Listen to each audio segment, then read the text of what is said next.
to record. All right. Hi, everybody. I'm Lauren from Sustainable Jersey, Lauren Skoronsky. I am the program director for community engagement, and one of my hats is to sort of oversee our public information and engagement initiative, which I think you all are very familiar with, having been from towns that applied for our local public information and engagement planning opportunity a year ago.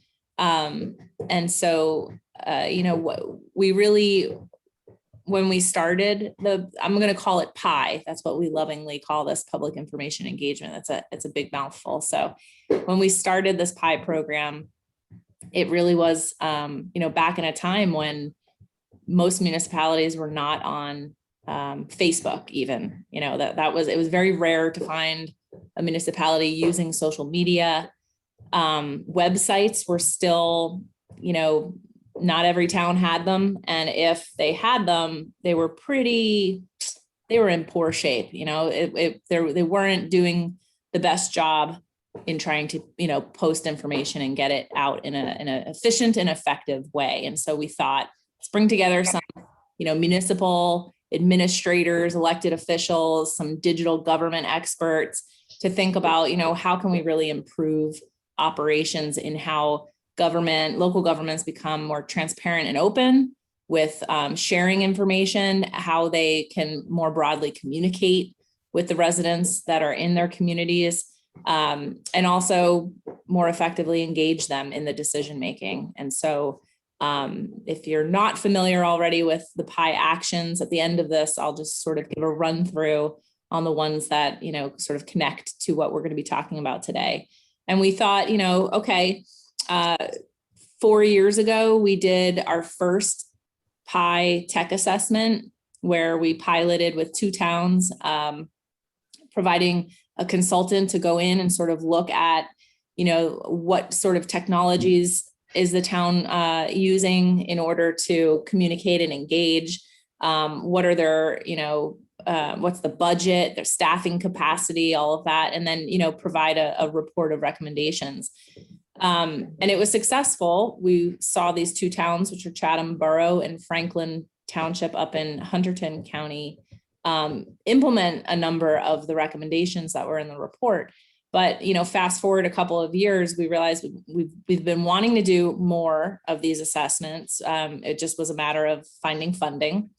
We finally got it last year, and we realized, okay, we want to go a little deeper. We want to move this sort of to 2.0, you know, we want to really dig in to see how towns are engaging the public and how they can do that better. And so Alex is a wonderful sort of expert in this in New Jersey, having been a mayor, a business administrator.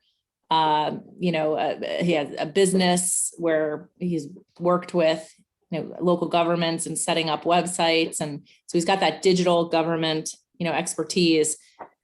He's also a friend. And so we talked about, you know, would you want to work on this? What would this look like? And I'm going to turn it over to Alex to sort of run through, you know, what we did with the 4 towns this year, or in 2020 into 2021, what that looked like, and sort of lessons learned. So we're really happy to have you all here. And maybe, Alex, before we do that, we could just find out who everybody is, what town they're from. Yeah, let's do that. Okay, so I'll turn it to you. Why don't you go last, actually? Okay, Hagit, how about you go first?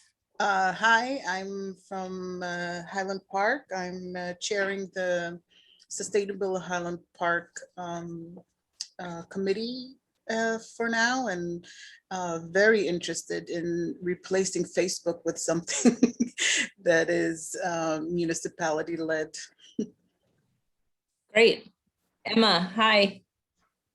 Hi there. I am also from Highland Park. I work in the Borough Administrator's office. Great. Kristen. Hi, good morning. I'm from Point Pleasant Beach, and I'm the Quality of Life Director, so I work with the mayor and the administrator. Great. Welcome. Hi, Robert. So your camera go on and then go off. I'm not on video, am I? No. Oh, That's okay. Reddington Township, just a general awareness of what current status of things are, what people are doing. Great. Hi, Renee. Hi, trying to unmute. I'm also with Reddington Township, and I'm with Reddington Water Watch, and like Robert Becker, I'm just here to learn. Great. Welcome. Joanna. Hi, I'm from Evesham Township, from the manager's office, same as Renee and Robert, just here to learn. Great. I'm sorry. What township were you from? Jem? Is it Evesham? Is that? Yes. Oh, Evesham. Sorry. Okay. Great. Awesome. So I'm going to turn over to Alex. All right. Thank you, Lauren. And hello, everyone. Happy Friday. Thanks for joining us here. And so as Lauren mentioned, what we did with the 4 towns that we worked with in 2020 was the sort of needs assessment process that I'll go through a little bit in a moment. And what we really wanted to do with this program was, not just focus only on the technology piece of it, but focus on what the purpose of the technology is. What are we trying to accomplish with any of the technology solutions that we might be discussing? And so part of the process was helping some of the municipalities flesh out their goals and connect all the dots in a way that would allow them to, implement some new tech solution that helped improve public information engagement, but that was all towards some other goal, some other policy or program goal in the community, whether to, help revitalize the downtown or help provide information to communities, demographics within the community who haven't had good access to that before. Whatever the goals are, that's sort of what we wanted to be able to support in each of the municipalities. We have some sort of best practices and ideas about some important goals, but all of you know more about what your community needs than we do. And so what we're kind of offering here are some mechanisms that might support you in working towards those goals. So what we're going to sort of do is I'm going to run through like sort of a top 10 list of some of the takeaways from the municipalities that we worked with.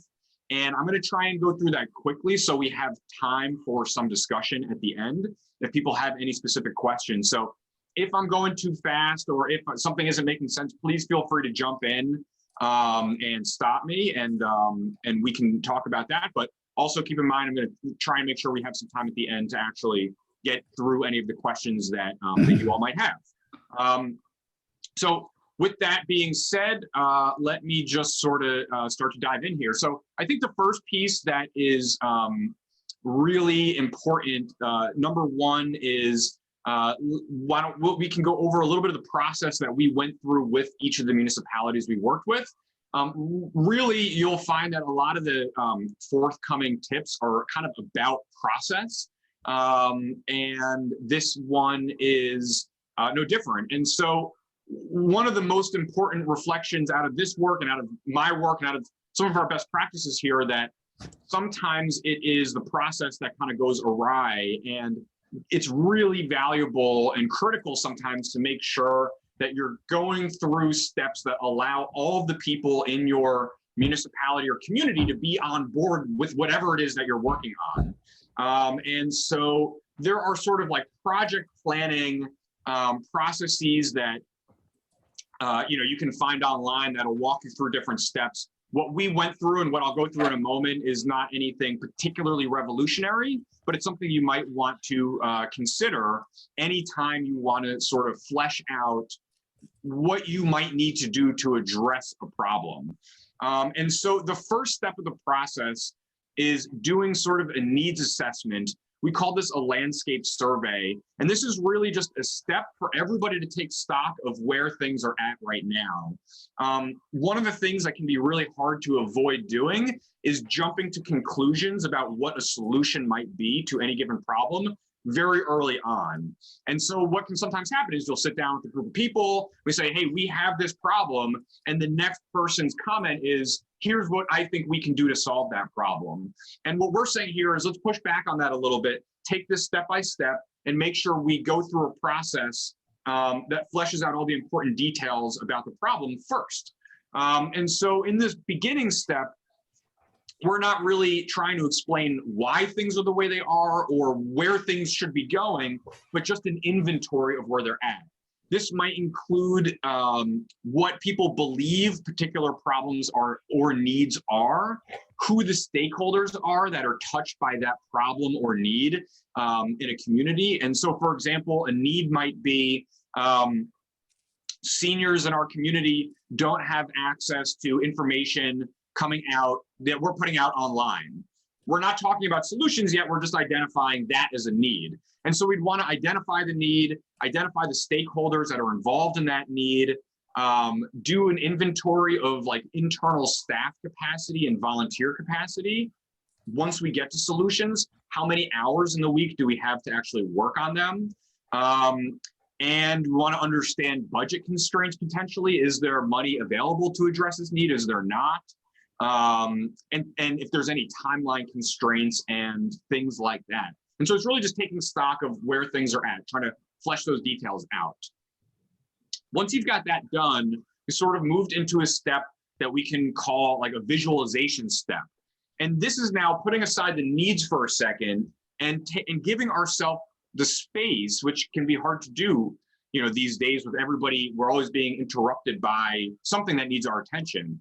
But to give ourselves a little bit of space, maybe even just 10 minutes or 15 minutes, to shut our eyes and to take some of the abstract ideas that we have about the future and try to make them into something that's more tangible and that we could articulate by writing down or explaining to someone else. So, you know, we all, you know, daydream a little bit about the future. Hopefully not too much of that going on, you know, during this. But it's really easy, you know, as we're driving, as we're waiting in line, as we're waiting for things, you know, our minds drift, and we often have abstract ideas about where we think our community should be in 5 years or 10 years. And so this step is meant to allow you to focus on that a little bit. And one of the best ways to do this is to have a member of your team actually record like a 5 or 10 minute long audio file where you're just kind of asking prompting questions. And so if you're thinking about, you know, a downtown revitalization, for example, you might ask prompting questions that try to place the person and say, okay, now imagine driving into the downtown by vehicle. What do you do first? Are there signs that greet you? Where do you find parking? What stores do you pass? You know, think about walking into the downtown as a pedestrian. What do you see going through that process? What stores are there? Who's visiting in the town? You know, are there activities happening outside? And you can just sort of ask questions like that to try to get your gears turning in your mind about really what are you picturing? And the goal here is to allow each person on your team to actually be able to articulate what the things are they imagine in the future. And you could be surprised by some of the details that sort of emerge in your mind when you just give yourself even 10 minutes to just do only this and to just try and picture this in the future. This thing that you're picturing is really what is going to our next step, which is creating a vision statement. And this vision statement is maybe just a couple sentences, but it is just the statement of the conditions in the future if you accomplish everything you want to accomplish. So if you have all these needs that you want to identify or address, let's say you solved all of those needs. The funding was available, the governing body was supportive, the public understood what you were working on, etc. What does the community look like if all those things are worked on? Next, you might identify a mission statement that for our purposes is not the most exciting part because we're all doing something kind of similar here. But this is the part of how you get to that vision. So the vision statement might be, you know, if we're talking about, you know, downtown revitalization again, you know, a thriving, walkable downtown that not only provides amenities to people who live in the community, but attracts people from outside the community to come there. You know, that might be a vision statement. You're just sort of imagining what things are. Your mission statement is how you get there. For our purposes, the important thing is just that we're committing to get there by being engaging and transparent with the community, right? And we all know there's plenty of governments that don't do things that way. They sort of make the decisions without the public being involved. And what we're sort of saying is we want to commit towards doing this with the community. After that step, you might identify some specific goals where you're going to list out all of the different things, policies, programs, strategies, tactics, anything that will get you closer to your vision. You might start out with just a long list, and then you might bring your team together to actually organize that list and prioritize it. This is something I did in South Orange when I was mayor with our governing body, was bring our governing body together once a year to set our goals for the upcoming year. And it was really valuable to do because we realized that we had 1,000 urgent priority goals and that was too much. And so bringing everybody together gave us the opportunity to triage those goals and get everybody on the same page about what was the most important thing to do. That allowed our governing body to move forward in a way where we had already agreed to what the goals for the year are. And it provided a lot of cohesion that allowed us to work more collaboratively. Once you have that done, you might consider creating an actual project plan. And that project plan is going to be how you're going to go about addressing one of those goals. So let's say one of the goals about downtown revitalization is that you want to create a business improvement district in your downtown. Well, that's a pretty big project that you're going to be biting off. And what's important to do really early on is identify the people that are going to be involved in that project, what responsibilities and roles that they're going to play in it, making sure everybody's clear about who's doing what, understanding the timeline, the budget that might be required, all of those different pieces, and getting all of that agreed to early on by all of your stakeholders. So you might, if you have a committee, you might vote on accepting it. Everybody might sign a document or something like that to say, on this date, here's what we're doing going forward. And it really helps get everybody on the same page. It can't be understated how important doing something like this is. It can be informal if it's a really small project, but for a really big project, like creating an improvement district, like other multi-month or multi-year goals, really, really important to get everybody on the same page, clearly agree to what you're going to do. This is sort of a meta lesson that applies to all the other things that we're about to talk about. So that is reflection number one, is bringing everybody together through a really good planning process really early on. Reflection number two is about 311 systems, and starting with some low-hanging fruit there. So 311 systems are really great resources. So this might be something like GovPilot or Spatial Data Logic, where you have residents that can submit construction permits online, where you have open request, where everything is going through the same platform, where on the back end, the administration or staff are able to delegate out responsibilities, track who's working on what, members of the public can get updates on what the status of the request is that they submitted, and all of this happening online with minimal staff time needed, right? No more of the days of calling town hall and saying, hey, I put in this request for a streetlight repair 2 weeks ago, what happened to it? And then a phone chain of 3 people calling each other and checking emails and trying to figure out what happened to that. But those systems can be expensive, and they can be a big lift for a municipality to do.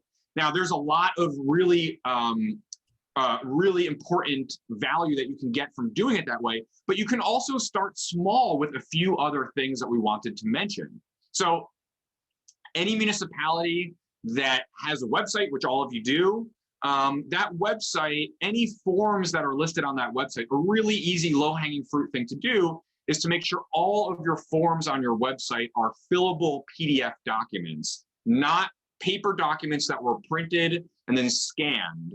So the fillable PDF document we're probably all familiar with, right? But it allows someone to download the document and type directly into it.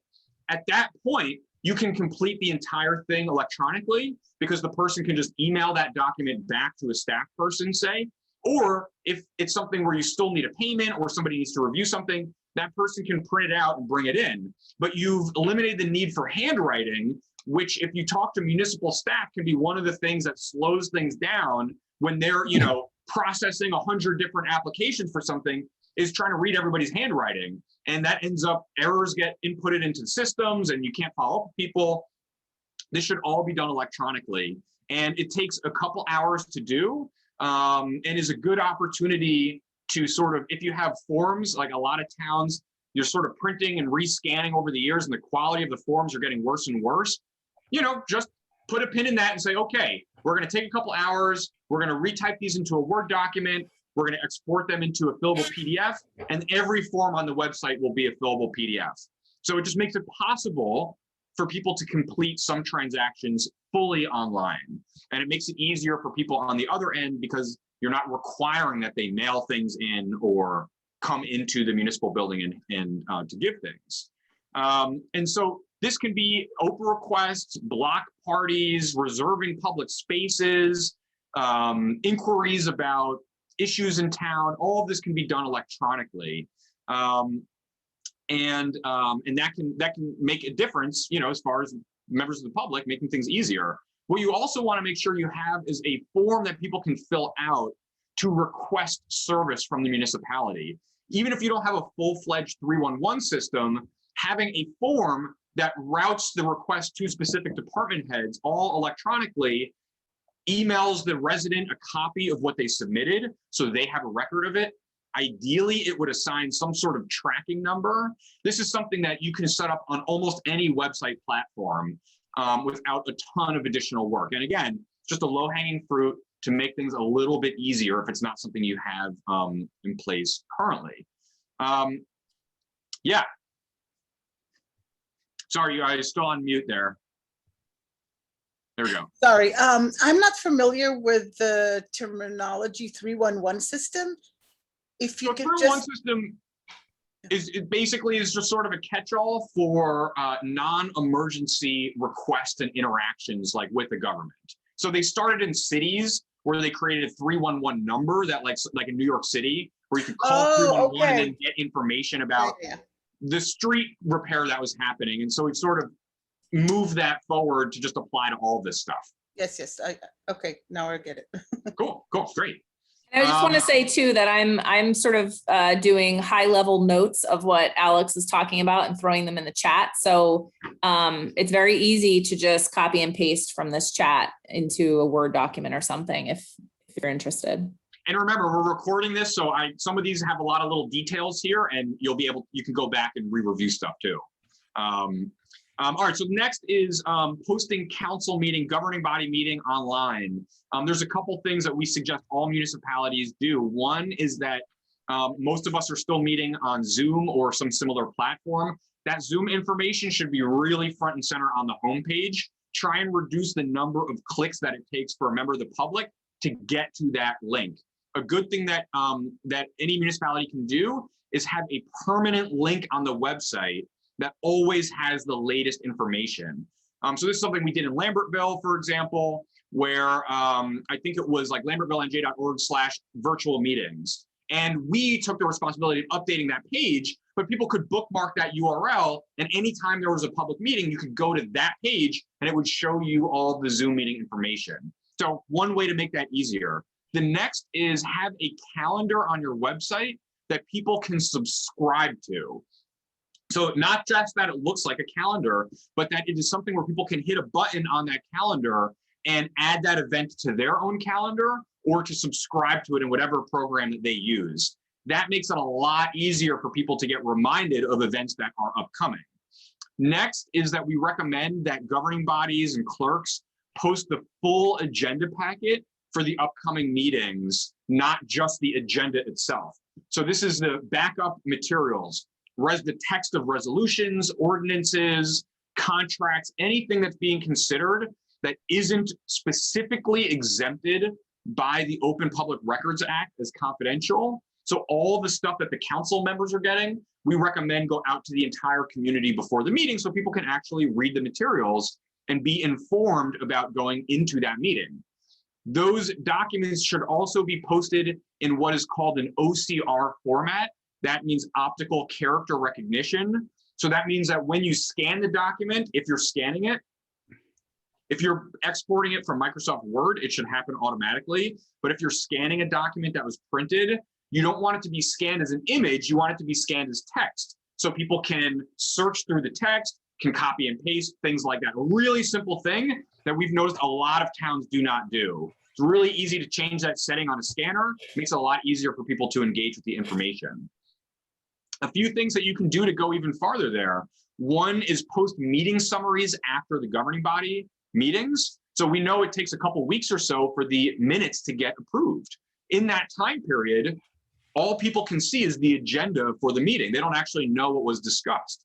One of the things we started doing in South Orange that people found really valuable is the day after each governing body meeting, just posting a summary that was basically an agenda, but with the outcome of each of the votes. So everybody knew immediately after the meeting what action was taken at that meeting, so they didn't have to wait 2 weeks or 4 weeks for the minutes to come out.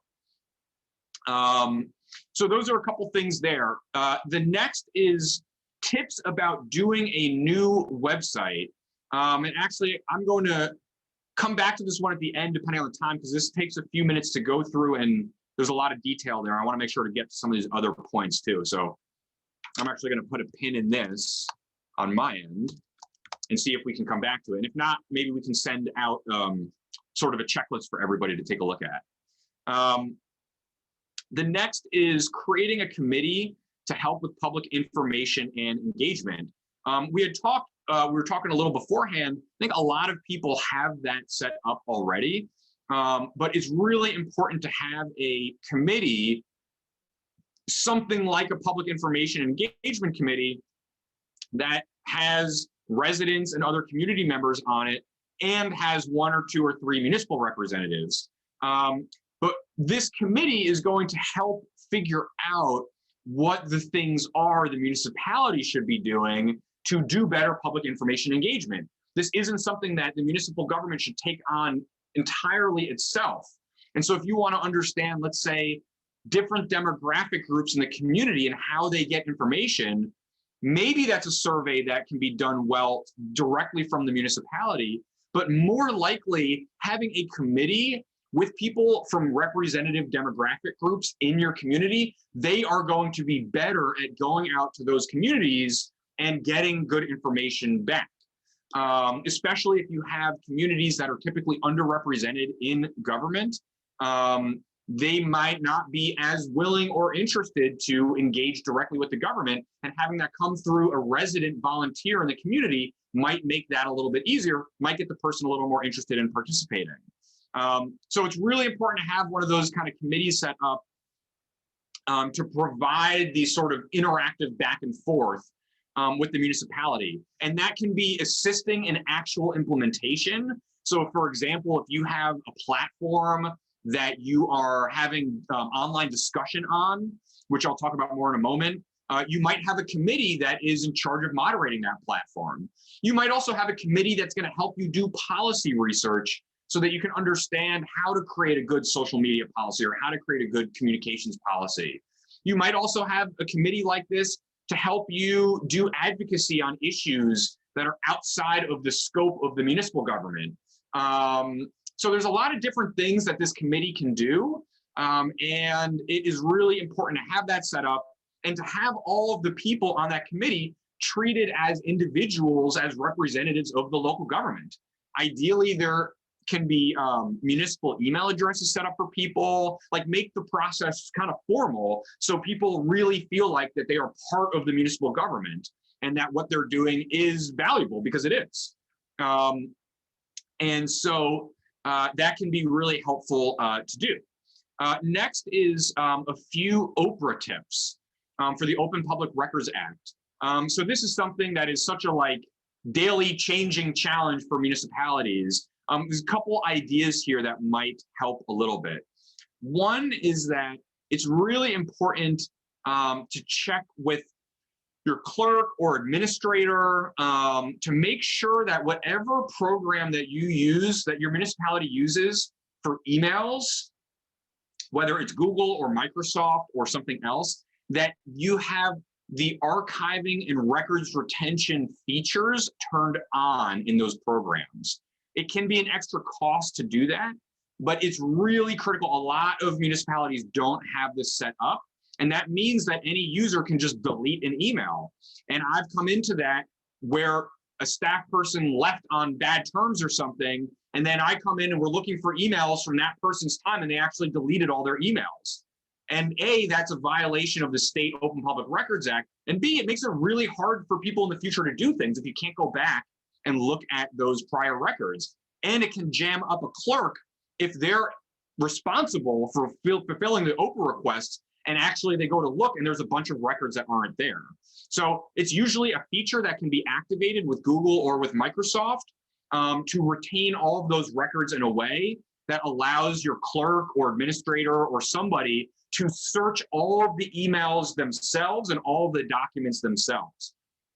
It's not something you want to ask each employee to do individually and say, hey, send us your emails about this. It's something you want to just do it. It's quicker and you don't have to rely on people's memory about their emails. You're just searching everything.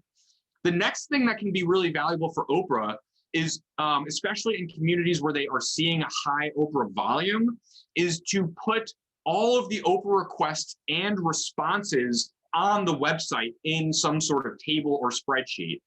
And so we had this problem in South Orange where we had some people that were sort of abusing it a little bit and putting in requests that were really taking a lot of staff time. We didn't want to charge them for that. We also didn't want to deny the request. And so what we found was sort of a middle ground, which is publishing all the information online.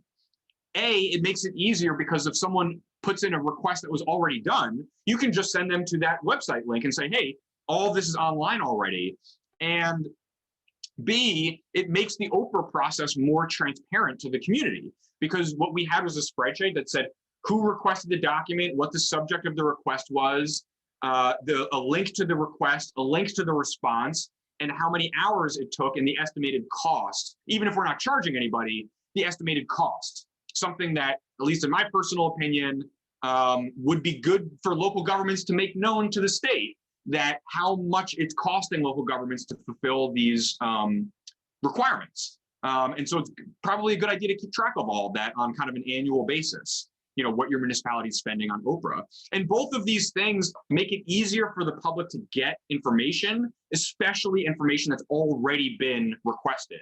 And the general idea here is the more we put out, right, the easier it is on people to get the information that they're looking for. Like, we're not forcing people to fill out Oprah just to get something basic.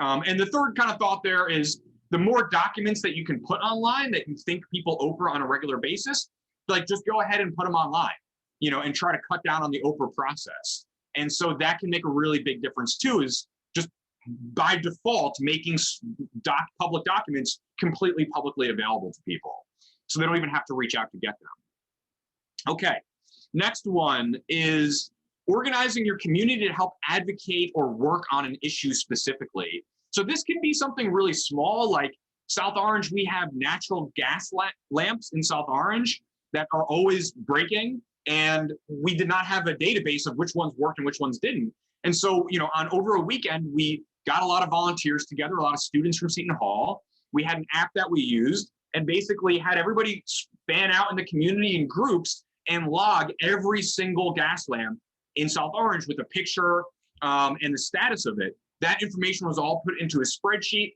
provided to the utility company, and it made a really big difference in helping the utility company get better at repairing them more timely. But it can also be on like a big policy issue. We had a bunch of issues with New Jersey Transit changing train schedules in South Orange that negatively impacted a lot of our commuters. And we went to our, you know, county representatives, state reps, federal reps. But one of the reasons that we were able to make change is because our community was also going to those same people, expressing their frustration and what their goals were and what their needs were.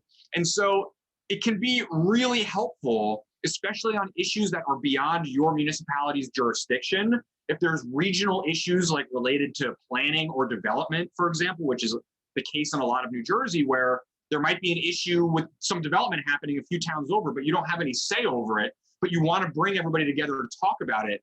Having your community members be really organized and having the municipality assist in that organization, identifying people, using your municipal communication channels and council meetings, providing people sort of guidelines on how to sort of advocate for issues respectfully and responsibly. Like having the municipality help organize all of that and guide it can really turn the tables sometimes if you're kind of fighting for an issue at the county or state or federal level. And it also gives people a really great chance to get involved in something. And people will feel good if they're able to accomplish this. And all of those people, you could follow up on and try to get them more involved in other things in the community. But it's a nice tangible thing that the community can come together on. A lot of towns, for example, around here in Hunterdon County do that around the Pennies Pipeline, is organizing people to communicate their their disapproval of that project. And I think that that's made a difference in all of those other stakeholders. It's great to hear from the mayor, but it's even better to hear from 100 residents in the community about an issue. And both of those things together is maximizing, your chance of that they're going to listen. So the next thing, and then I'm going to do two more here, and then we'll sort of wrap up and do some questions. So the next is thinking about your communications policies and plans. This is a really big one, and the main takeaway here is that it's really important to have a really solid, communications and social media policy in place before you start really launching a new communications initiative. There's been limited guidance from the state around how, especially on social media, how to do things. And like, let's just take a scenario that I'm sure one or two of you have run into. Let's say you want to have community discussion on, let's just use Facebook, even though that's not always the best platform for this. Let's say you want to have community discussion about issues. Are your council members allowed to post or not? It's a really complicated issue because it's hard to say, no, they're not allowed to participate. But also, once you get to 3 council members on that thread becomes an open public meeting, and you're not allowed to do that on a Facebook thread. And so it's really important to have all of your stakeholders agreed on what the policies are going to be going forward. We have a few example policies maybe we can share that might be valuable from a couple different towns. There's a few things that you want to consider putting into that. One is the specific titles or positions of people who can speak on behalf of the municipality and under what conditions volunteer committees or department heads may be able to do so also. So you want to make sure that is fleshed out clearly. Next is how you're going to ensure compliance with OPRA and OPMA. So if you're having online discussion, for example, on a social media platform or a different type of platform, you have to archive every single comment on there so that it all can be brought into an OPRA request. And not all platforms offer that functionality. So you want to make sure ahead of time, to some degree that you're committing to doing that through one way or the other. The next is you want to identify the management responsibilities of anybody that's going to be involved in any of the communications or social media programs. Who's responsible for posting to them? Who's responsible for answering comments to them? Who's responsible for looking at the policy if something comes up? There's a bunch of different things there, and it's important to flesh out who's going to be responsible for each of those ahead of time. And so you're definitely going to want to work with your municipal attorney on this, but also just be aware that not all municipal attorneys have a ton of technology experience. And so there are outside resources too, such as guidance from the Department of Community Affairs, the League of Municipalities, the Municipal Managers Association, and organizations like Sustainable Jersey. We're put out different ideas, different best practices. There's a lot of resources out there. Your municipal attorney should be involved in all of those conversations, but they might not have the most recent kind of like updates about what you can and can't do on technology platforms. Once you have the policies worked out, you want to create a plan for actually using them. And I can say without a doubt, the biggest kind of failure that I've seen in municipalities that are doing new communication stuff is to begin a new communications plan and then not stick to a schedule consistently. That basically we get all excited, right? We want to get a new newsletter out, and then we do it for a month or 2 months or 3 months, and then a deadline is missed, then another deadline is missed, then the administrator gets too busy, then the mayor gets too busy, and the whole thing kind of dissolves. And the real value of launching new communication platforms is having it be consistent so that everybody knows when and what type of information that they're going to be getting.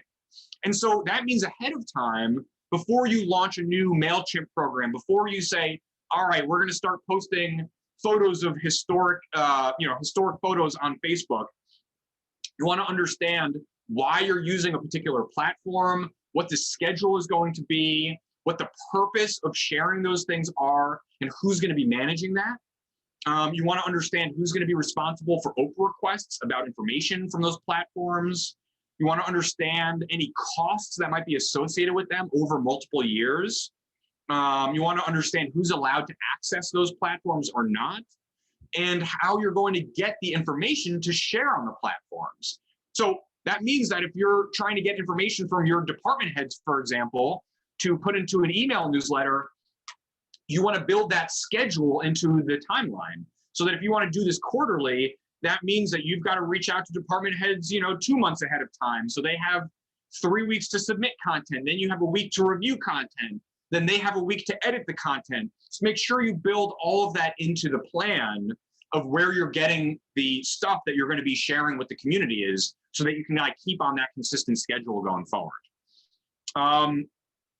The next one I'll do real quick is electronic signatures and contracts. This is like a really little thing, but it actually can make a really big difference. The amount of paper and postage wasted on signing contracts by hand is significant in a lot of municipalities, right? Because it's not just the printing costs, it's not just the staff time, it's the actual postage costs of you and the other person on the other end.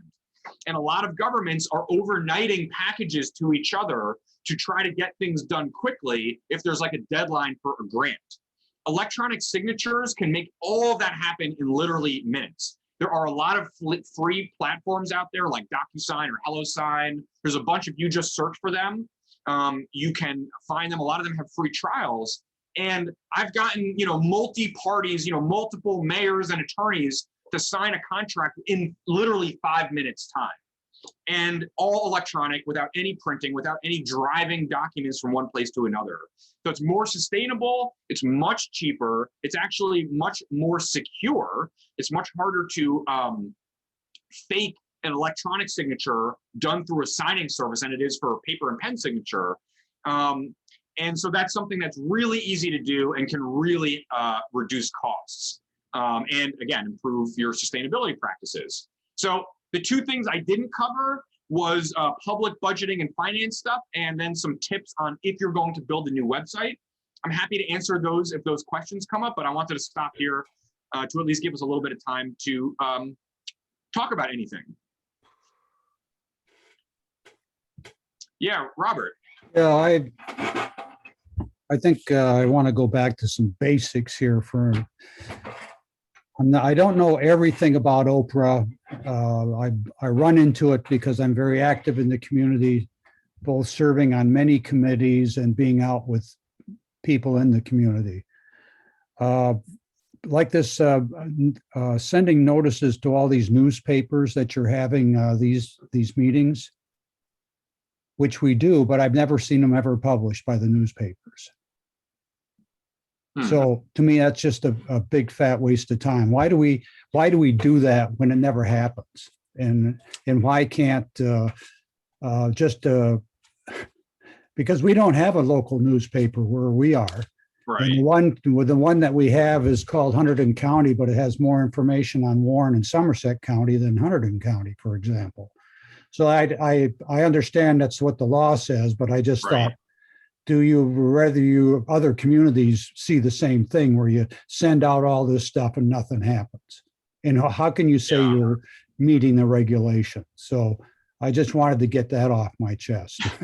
It's definitely a problem in a lot of communities, especially ones like you mentioned that don't have your own local paper. So a lot of the newspapers publish it in the public notices section in, size 2 font. Nobody's ever I've never heard of someone finding out about, like, how often do people find out about meetings that way? Even if they are publishing them, but they might only be publishing them once a week. So it is what the state law requires. So let's It's a get bit- back. It's a bit archaic, right? Yeah, let's get that back as being a waste of time. And let's And focus more on how we can get the information to the community, which gets us back to the website. And our website has been upgraded. It's pretty robust. Sometime it takes a while to click through to get to where you go. That's an issue. But one of the things I find is I will be out somewhere and see somebody, and I'll talk about our recycling law, and they'll say, "Well, what law?" And I'll say, "Well, yeah, a year ago, the township passed a law you can't have plastic bags." Well, I didn't know that. And I'd say, "Well, you should be looking at the website." Oh, we have a website? Right. So do you see the circle of issues there? One is, how do you get your community to wake up every morning and think that the website is a place to go to see if there's a news flash or something else? And then two, of course, making the website more user-friendly. And then you didn't mention anything about Facebook or social media, which is a big issue. People will say, "Oh, we need a Facebook page." And then 50 people will say, "No, we don't want Facebook page. It's abused. It's terrible. It's ugly. People say nasty things. And why should I have Facebook?" So I wanted you to address Facebook. Maybe there's methods in Facebook where you can eliminate all this stuff and maybe use it as a more efficiently, or maybe there's systems out there that are better for sending out announcements. Now, we do have email blasts where we notify the residents of important things. Sometimes they have a link back into the township website, but I wonder if you could address more specifically the pros and cons of social media and the methodologies and practices at work. So I want to address both of those questions. Those are really good questions, and I'm glad you asked both of those, Robert. So thank you. So the first one about people kind of not coming to the website and like the disconnect of information there. What's really I think an important way to think about this, and I didn't highlight this before, but there's a big difference between sort of the passive and active getting information out, right? Having information on a website is critical, and having a website that's easy to navigate and all that is really important. But like you said, that requires the only people looking at the website are people looking at the website. And that's not going to be anywhere near the majority of the community because, they're doing their own lives. They've got things to do. They're not, hitting refresh on the website every day. Are there any new laws? Right? It's really incumbent on the government. Now, we all might do that because we're really involved in all these things, but the average person is not going to do that. And so it's incumbent on the government to push that information out.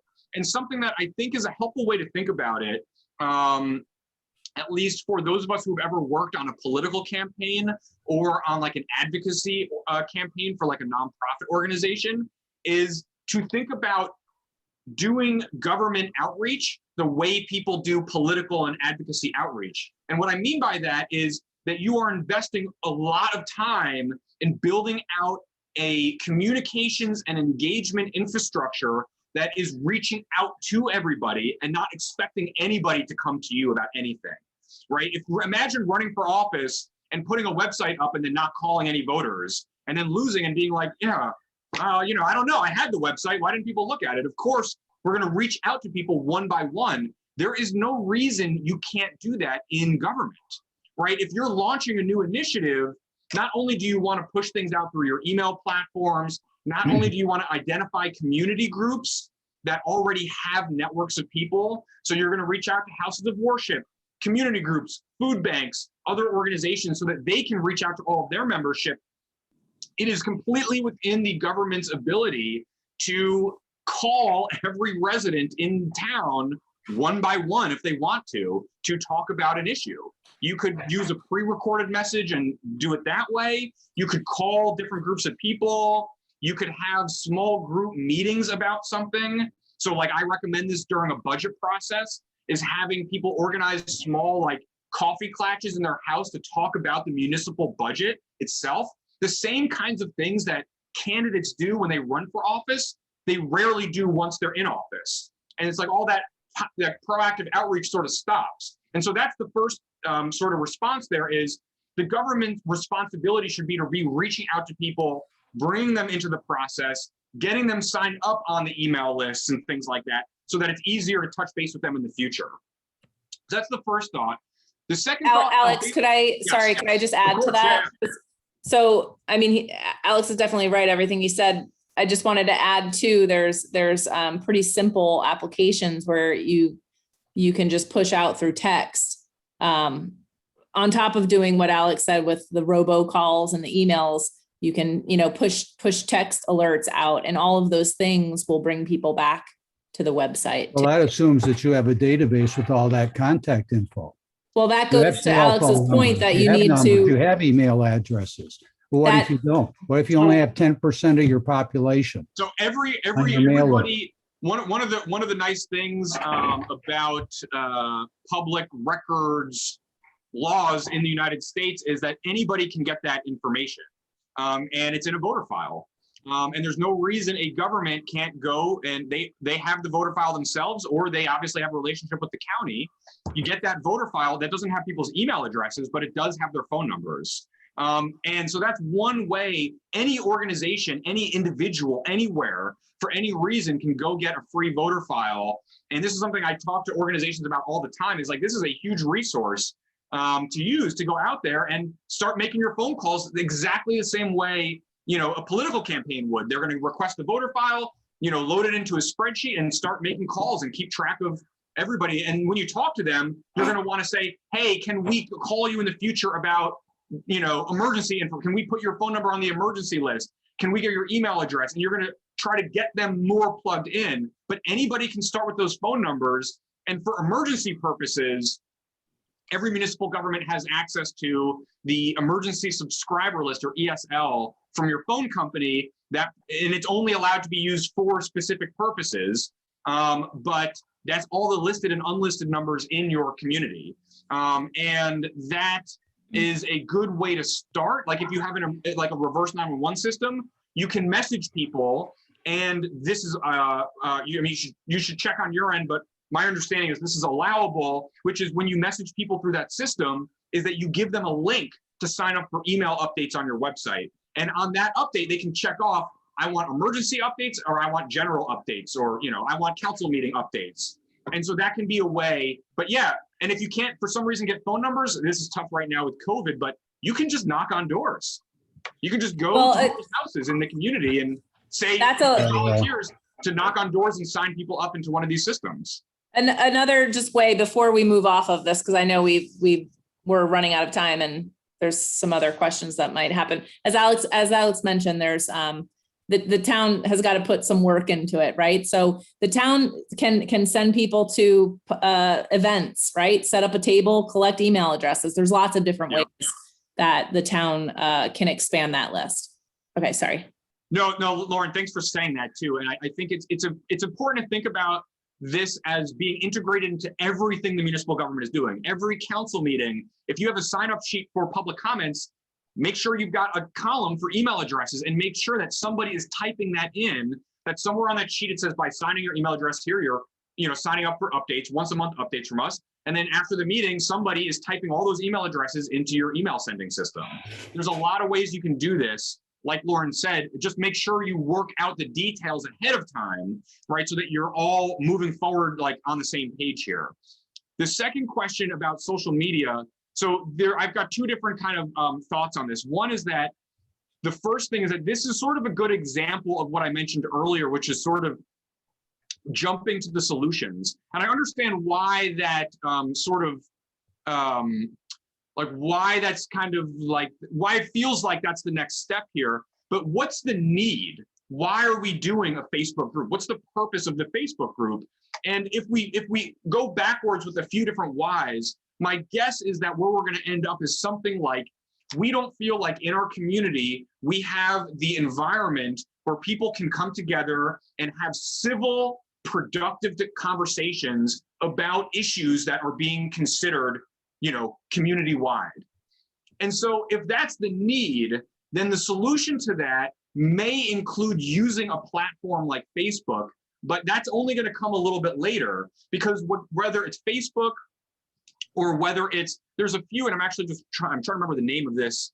I don't know, Lauren, if you remember, we had identified out 1 or 2 examples of online platforms that are like civic discussion platforms that I'm just forgetting the name of right now. Yes, Like I'm very interested in that. So replacing Facebook with a municipality platform where citizens can connect, and even just lost and found.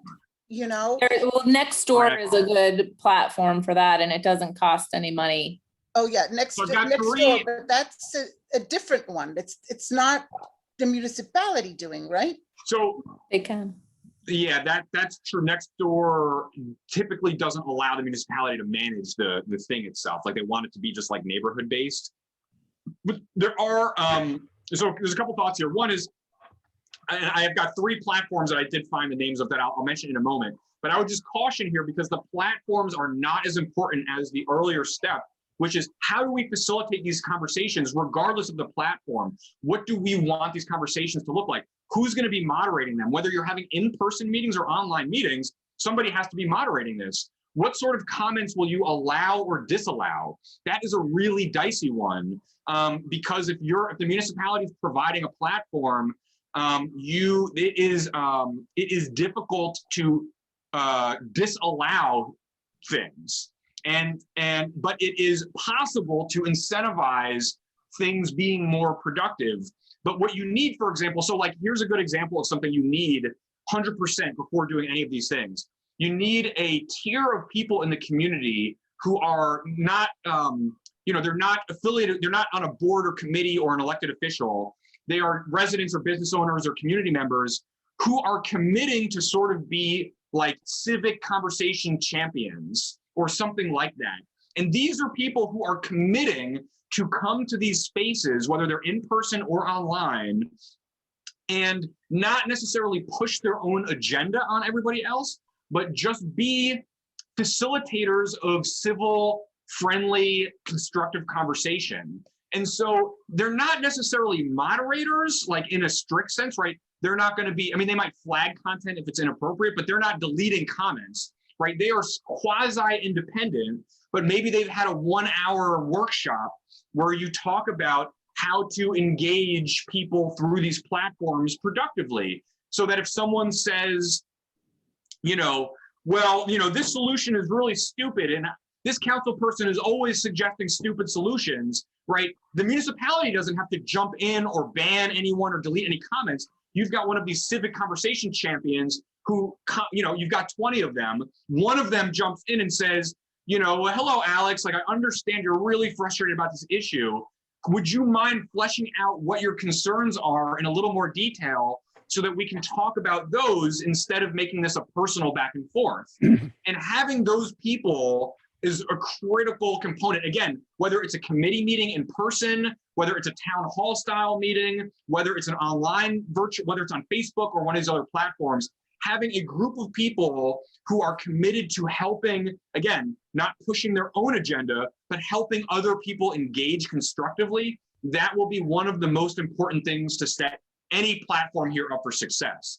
And so I would recommend going through this kind of thought process. Is like, okay, let's be agnostic to the platforms for a minute. What do we want this to look like? Are people like informally discussing things, or are they voting on things? Are we going to use those votes as a way to inform the governing body about what the community feels about certain issues? If so, it's going to be really important to make sure that the people using the platform make up a representative sample of your community. If you're using it as just an additional space for people to discuss stuff, and it's not like a formal thing that the governing body is going to quote, let's say in a council meeting saying 71% of people on X platform agree that we should, raise taxes this year, right? If you're planning on using it for that purpose, which you may want to do but may not want to do, the platform has to be representative of the community. Well, You we can't just be the same 20 people. Yeah, I will have ad hoc neighborhood groups develop Facebook pages, and some of them get pretty squirrely. That's exactly why the municipality will never get into a social media platform yet, because in my own opinion, and I think you really hit it early, I wish we talked more about is more of this getting it pushed out data, get the information out to people. And obviously, since we don't know how many people are on our server list, and those are numbers, I think I'm just going to start asking and find out, because everybody is one way or another is on a telephone or a email address somewhere. I mean, one or the other. And if you can record a message, like we never answer our phone because we get such many junk. If Right. people want to talk to us, they're going to leave a message. So. Right. That sort of Well, thing. we're a little over time. I just want to make sure, see if other people had questions. Haggett had a comment or a question. Well, I don't know if we have time. One of the major things, as you said, Alex, in the beginning, is the elderly, and how we get to, if you have, I don't know, other examples of other municipalities, how they tackled it. Yeah. People whose access to either internet and or computers are, and are not tax savvy. So I can give you, Lauren. I wonder if Joanna would be able to talk about that, because I know Evesham was looking at, at least in their application for this project, they wanted to diversify communications and engagement specific to the senior population. So I don't know if they've made any progress there. We're still working on that, but we do have our community center that is focused on the senior population. So a lot of times they do send out by paper. If there's something that's going on online or is posted online, they do send it out by paper as well to the senior populations, the ones that they have on their list, their mailing list as well, so that they can make sure everyone's informed. And we do have the OEM that was started, that had to be enforced at the beginning of the pandemic. And that has helped with even more communication with seniors as well. Senior centers we have partnered with in the community, so that we can make sure we get everything out to them. So that way, if we have any information and we don't specifically know all the seniors or have them on our mailing list, we let the senior centers know that, so that they can pass it on to their the people living in their facilities as well. That's great. Joanna, thanks for that. That is one of the things that I think you mentioned there that's really helpful, that's helpful for everybody, is using some of the, potentially using some existing infrastructure to plug some of those communities in. And so, like, for example, if you have seniors that live in higher density housing, like senior housing, like apartment buildings, get those property managers involved in this. Though they should be a go-between between you and that community, at least on a one-time basis and maybe on an ongoing basis. One of the other things one of the communities we worked with did was the municipality is paying to put up like a TV screen in the lobby of a couple of these buildings that is going to be fed information with municipal updates on it. And so it's basically like a bulletin board. Big screen TVs are pretty cheap these days. It's not that, there's a couple different ways you can do this, where you manage it yourself, or you buy a product, like a company that does this for you, where it has announcements on it that cycle through and things like that. And so any physical location that you can use to get out to is really important. A lot of seniors have landlines. They might not have email, they might not have cell phones, they might not have social media, but they do have landlines in most cases, and they do use physical mail in most cases. And so both of those, even though they might not be the best ways to communicate with everybody, like I know, it's been years since I've had a landline phone number, and so cell phone's easiest for me, but that's not the case for the seniors. And so, those landline phone numbers, one of the benefits is that those are pretty easy to find. And you might ask the building management to get involved with that with you. And you might do, especially if it's a small number of seniors, you might have a personal call. You know, you get a couple volunteers to hang out for a day and, you know, get some lunch or something, or do it from home now and just make some calls and say, hello, you know, I'm calling from, you know, the Senior Outreach Committee from the municipality, and we wanted to make sure that you had a way to get information about what was happening in town. Do you feel like you have information right now? No? How would you like to hear about things? We can do X, Y, or Z.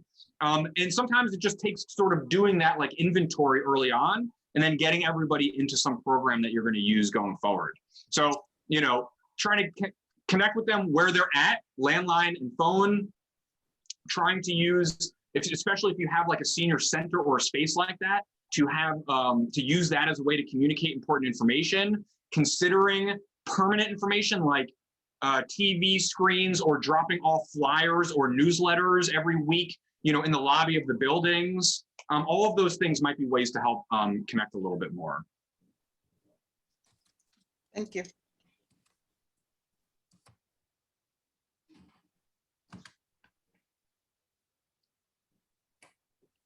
I'm also just going to throw the names of 3 different online discussion platforms. We're not recommending any of them, you know, on top of anything else, but they're just ones that we've come across, and so they're worth checking out. This is Planet Civic, Public Input, and Civic Notes. They're all sort of like online discussion platforms that governments can like adopt and then and use. But I would again caution, you know, thinking about how you're going to use that ahead of time is the most important thing. And I also put in a link to the Sustainable Jersey's Pi Solutions catalog, which is about 99 different platforms and tools that all kind of relate to everything that Alex just talked about and the Pi actions.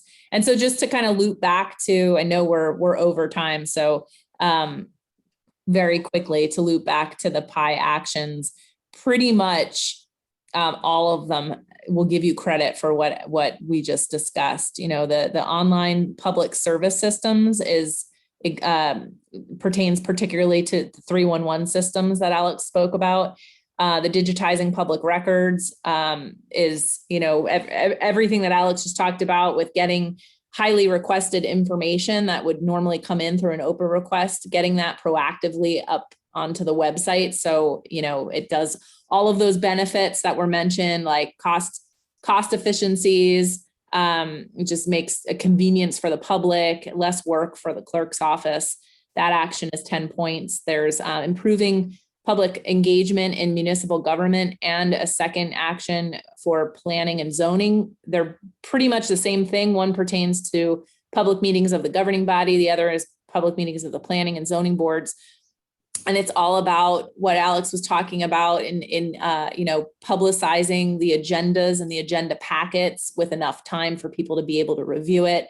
Talks about, you know, various different ways to use things like these platforms we just discussed in trying to engage the public in decision making. So a town might post a proposal that they're thinking of on one of these platforms and allow people to comment and vote even. Just out of box ways that the governing bodies and the planning boards can engage the public on you know, items that are up for consideration without expecting everybody to come to the public meetings. So lots of different ways that you guys can get points for everything we talked about today. That's great. I think that's probably it, Alex. This was a great discussion. I think if anybody has any, you know, questions still or thoughts after you let this sort of germinate, you're more than welcome to reach out to me. I'll put my contact info in the chat here, and certainly, you know, reach out if you've got any thoughts or questions. And you know, if we have another round of planning opportunities, we'll definitely, you know, let you guys know. Thank you guys for everything. Thank you. Thank you for this